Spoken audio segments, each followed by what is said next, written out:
সবাইকে নতুন আরেকটি ভিডিওতে স্বাগত। একটি গুরুত্বপূর্ণ আপডেট, যারা কৃষক বন্ধু টাকা পান তাদের এই মাসের মধ্যেই এই ফর্মটি অর্থাৎ কৃষক বন্ধু ফিল্ড ভেরিফিকেশন ফর্ম এটি কৃষি অফিসে আপন ব্লকের অফিসে জমা করতে হবে। তো এই ফর্মটি কিভাবে পূরণ করবে তা সম্পূর্ণ দৃশ্য তুলে ধরা হচ্ছে। ভিডিওটি প্রথম থেকে শেষ পর্যন্ত অবশ্যই দেখুন। তো প্রথমে এখানে সুবিধাভোগীর নাম কৃষক বন্ধু রেকর্ড বা ব্যাংক পাসবই অনুযায়ী যিনি কৃষক বন্ধুর টাকা পান তার নাম এখানে ইংলিশে ক্যাপিটাল লেটারে লিখতে হবে। তো আমি লিখে দেখাচ্ছি। 2 পিতা, স্বামী, স্ত্রী, অভিভাবকের নাম।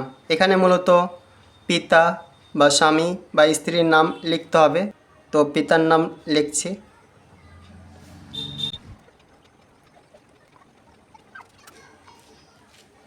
তারপর এখানে ঠিকানা, সেক্ষেত্রে 3 ক জেলার নাম এখানে লিখতে হবে।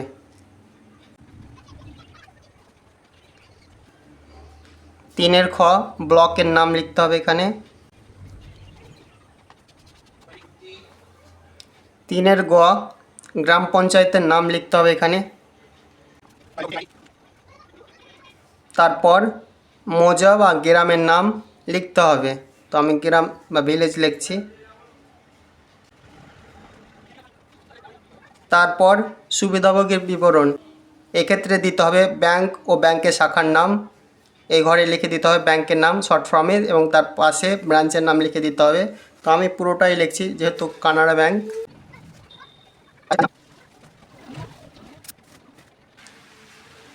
4 খ আইএফসি কোড, এখানে ব্যাংকের আইএফসি কোডটি লিখে দিতে হবে। তারপর 4 গ ব্যাংক অ্যাকাউন্ট নাম্বার এখানে লিখে দিতে হবে। তারপর আধার সংযুক্ত মোবাইল নাম্বার অর্থাৎ আধার কার্ডে যে নাম্বারটি রয়েছে তা এখানে লিখে দিতে হবে। তারপর হচ্ছে 6 আধার নম্বর এখানে লিখে দিতে হবে। তারপরে 7 এক্ষেত্রে এপিক নম্বর অর্থাৎ ভোটার কার্ডের নাম্বার এখানে লিখে দিতে হবে। এসি নাম্বার অর্থাৎ বিধানসভা ক্ষেত্রের নম্বরটা এখানে লিখে দিতে হবে। পার্ট নাম্বার অর্থাৎ বুথ নাম্বার এই ঘরে লিখে দিতে হবে। সিরিয়াল নাম্বার আপনার ভোটার লিস্টে কত নম্বরে সিরিয়াল বা নাম্বার রয়েছে তা এখানে লিখে দিতে হবে। 8 ক্ষেত্রে এক্ষেত্রে বলা হচ্ছে SIR WBLA 2026 ভোটের জন্য ASDD অর্থাৎ অ্যাবসেন্ট, শিফটেড, ডেট এবং ডুপ্লিকেট যে তালিকাটি নির্বাচন কমিশনার ভোটের আগে প্রকাশ করেছিল রিলেটেড লিস্ট হিসাবে, তাতে যদি আপনার নাম পাওয়া যায় তবে এস করবেন, নচেত নো। মূলত এটা নো হবে।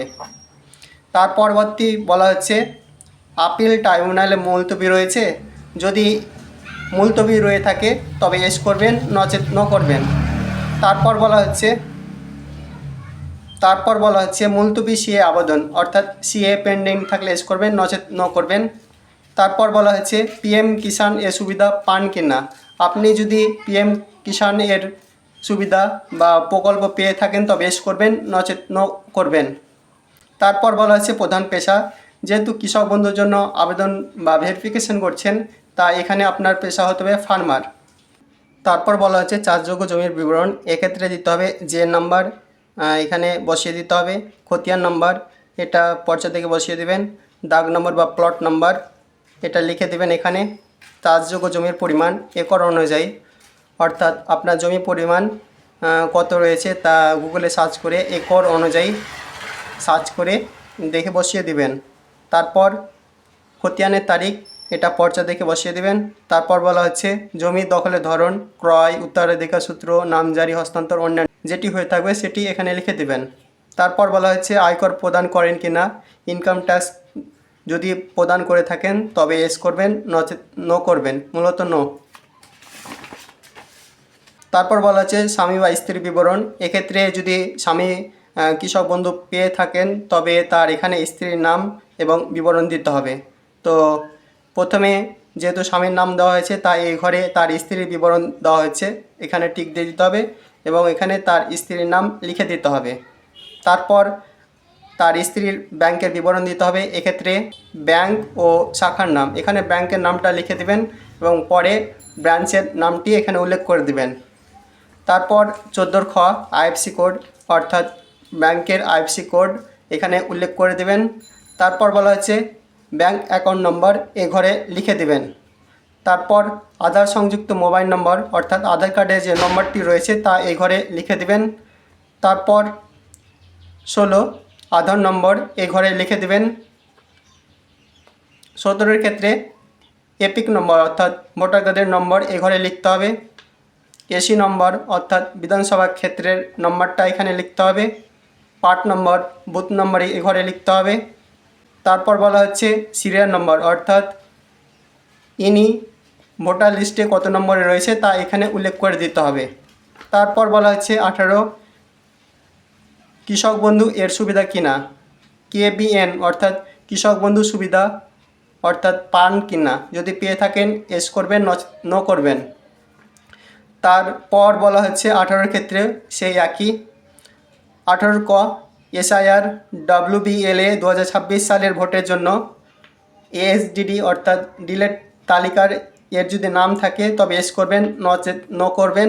তারপর বলা হচ্ছে আপিল ট্রাইব্যুনাল মুলতবি রয়েছে, যদি হয়ে থাকে এস করবেন, নচেত নো করবেন।